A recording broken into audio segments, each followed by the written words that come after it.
James says, I have a site that used to rank really well for the brand while with the whole front page being socials and citations, but now it's struggling.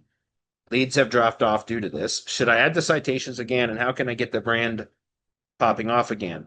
Well, what is it that was ranking? Like I have a site that used to rank really well for the brand with the whole front page being social citations. Well, I'm not sure I understand the question, James.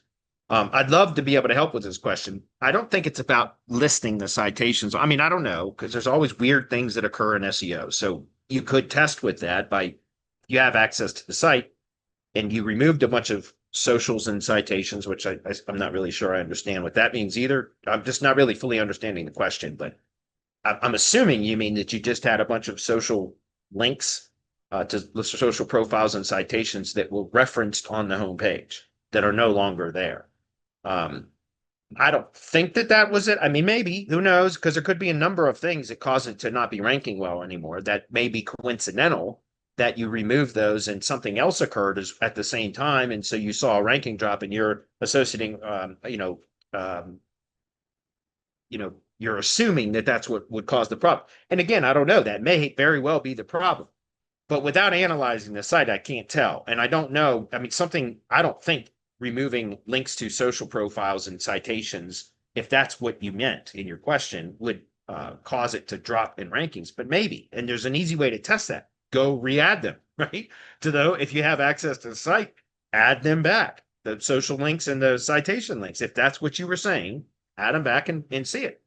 Track it for a couple. Again, submit the page for reindexing through Search Console and then track it. See, does it all of a sudden start to climb back up in the ranks? Well, then you're on to something, right?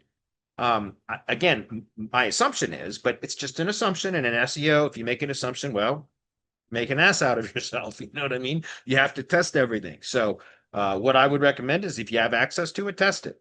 But it's likely something else, in my opinion. Without testing, you won't know though. Okay.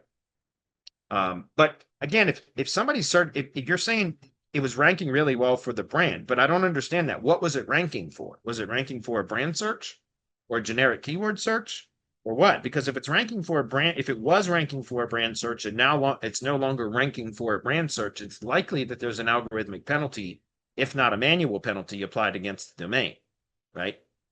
Because for a brand search, unless it is a very common name that is very similar to a lot of other brands, or the brand name is a generic search query also, right? Which we see a lot of local SEOs do it, or local companies do that, where they name their company a very generic name that is also a generic search query.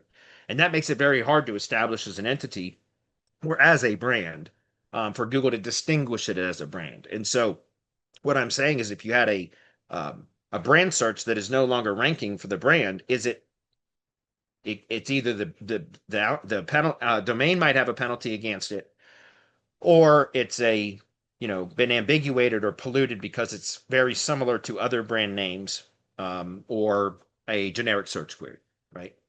And that's again going back to what I was saying earlier about branding is so important.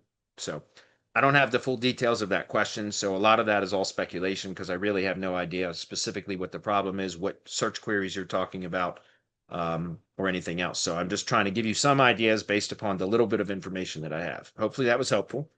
If you can add any more detail on the next time, then I'll try to be a little bit more specific.